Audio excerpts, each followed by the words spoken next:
12 साल भारत की अर्थव्यवस्था के लिए बदलाव, सुधार और रिकॉर्ड उपलब्धियों का दौर। एक ऐसा दौर जिसमें भारत ने सिर्फ विकास की बात नहीं की, बल्कि दुनिया को अपने बढ़ते सामर्थ्य का एहसास भी कराया। दुनिया की 10वीं सबसे बड़ी अर्थव्यवस्था से 5वीं सबसे बड़ी अर्थव्यवस्था बनने का सफर तय किया। जीएसटी से लेकर यूपीआई तक की डिजिटल क्रांति, रिकॉर्ड विदेशी निवेश से लेकर स्टार्टअप बूम तक भारत ने बीते 12 वर्षों में नई आर्थिक कहानी लिखी है। आइए इसी कहानी के सफर को तय करिए हमारे साथ और मुझे दीजिए अनुमति न्यूज नाइट में। नमस्कार। 12 साल सुधारों के, संकल्पों के और नए भारत की आर्थिक उड़ान के। साल 2014 में दुनिया की 10वीं सबसे बड़ी अर्थव्यवस्था वाला देश भारत आज ग्लोबल ग्रोथ इंजन बनकर उभर रहा है।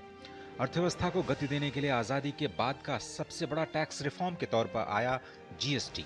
जीएसटी से देश का टैक्स सिस्टम बदला तो यूपीआई ने डिजिटल क्रांति ला दी और स्टार्टअप्स ने युवाओं के सपनों को नई उड़ान दी और रिकॉर्ड विदेशी निवेश ने दुनिया का भरोसा भारत पर और मजबूत किया।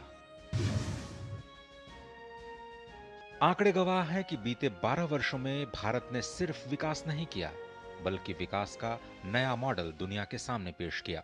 साल 2014 में भारत दुनिया की 10वीं सबसे बड़ी अर्थव्यवस्था था, लेकिन लगातार आर्थिक सुधारों और तेज विकास दर के दम पर बीते 12 वर्षों में भारत आज दुनिया की 5वीं सबसे बड़ी अर्थव्यवस्था बन चुका है। भारत की जीडीपी आज $4 ट्रिलियन के करीब पहुंच चुकी है।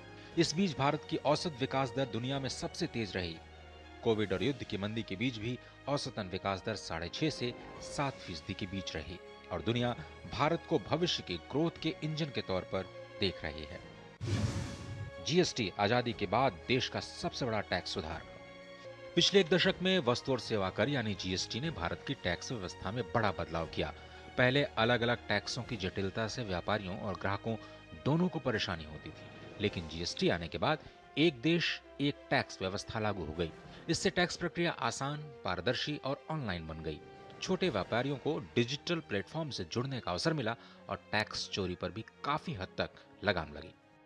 1 जुलाई 2017 को जीएसटी लागू होने के शुरुआती दौर में औसत मासिक कलेक्शन लगभग 85,000 करोड़ रुपए से 95,000 करोड़ रुपए के बीच हुआ करता था। 12 वर्षों के बाद साल 2024-25 में औसतन हर महीने 1,84,000 करोड़ रुपए से ज्यादा जीएसटी संग्रह हुआ। वित्त वर्ष 2025-26 में जीएसटी कलेक्शन 22 लाख करोड़ रुपए के रिकॉर्ड स्तर पर पहुंचा। सिर्फ अप्रैल 2026 में ही जीएसटी कलेक्शन 2,42,000 करोड़ रुपए के रिकॉर्ड स्तर पर पहुंच गया। यूपीआई एक नई डिजिटल क्रांति का सूत्रपात। इन 12 वर्षों में भारत में एक और बड़ा आर्थिक सुधार हुआ। भारत ने पूरी दुनिया को डिजिटल पब्लिक इंफ्रास्ट्रक्चर का एक नया मॉडल दिया। ये एक ऐसी डिजिटल क्रांति थी जिसने भारत को दुनिया में अलग पहचान दिलाई।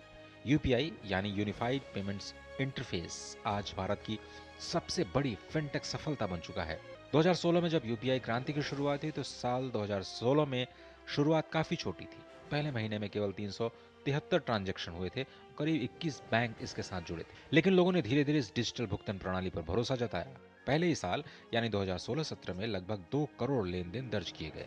यही छोटी शुरुआत आगे चलकर डिजिटल क्रांति बन गई और आज यूपीआई दुनिया की सबसे बड़ी रियल टाइम पेमेंट प्रणाली बन चुका है। साल 2025 में यूपीआई में 228 अरब से ज्यादा ट्रांजैक्शंस हुए। इनकी कुल वैल्यू करीब 300 ट्रिलियन रुपए रही।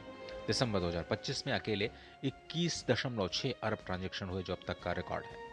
अपने कारोबार में सुधारों की वजह से भारत आज विदेशी निवेशकों की पहली पसंद भी बनता जा रहा है। इन इंडिया पीएलआई स्कीम, बेहतर इंफ्रास्ट्रक्चर और ईज ऑफ डूइंग बिजनेस सुधारों ने दुनिया का ध्यान भारत की ओर खींचा। वित्त वर्ष 2025-26 में भारत में रिकॉर्ड $94.5 बिलियन का एफडीआई आया, जो 17% की बढ़ोतरी है। मोबाइल मैन्युफैक्चरिंग, इलेक्ट्रॉनिक्स, ऑटो और सेमीकंडक्टर सेक्टर में निवेश तेजी से बढ़ा। और अब बात करते हैं भारत के नए सपनों की, यानी स्टार्टअप इंडिया की। स्टार्टअप इंडिया, आत्मनिर्भर बनते युवाओं की नई ताकत। 2016 में शुरू हुई स्टार्टअप इंडिया पहल ने देश के युवाओं को नौकरी मांगने वाला नहीं, बल्कि नौकरी देने वाला बना दिया। आज भारत दुनिया का तीसरा सबसे बड़ा स्टार्टअप इकोसिस्टम है। देश में मान्यता प्राप्त स्टार्टअप्स की संख्या 2,23,000 से ज्यादा हो चुकी है। इन स्टार्टअप्स ने 23 लाख से ज्यादा प्रत्यक्ष नौकरियां पैदा की। सिर्फ वित्त वर्ष 2025-26 में 55,200 से ज्यादा नए स्टार्टअप्स को मान्यता मिली, जो अब तक का सबसे बड़ा आंकड़ा है। इन 12 वर्षों में भारत की तस्वीर सिर्फ आंकड़ों में नहीं बदली, बल्कि सोच में भी बदलाव आया। आज भारत सिर्फ दुनिया का बड़ा बाजार नहीं, बल्कि दुनिया की सबसे भरोसेमंद ग्रोथ स्टोरी बन चुका है। और यही वजह है कि $5 ट्रिलियन इकोनॉमी का लक्ष्य हो या फिर विकसित भारत 2047 का सपना, भारत अब सिर्फ सपने नहीं देख रहा, बल्कि उन्हें तेजी से हकीकत में भी बदल रहा है।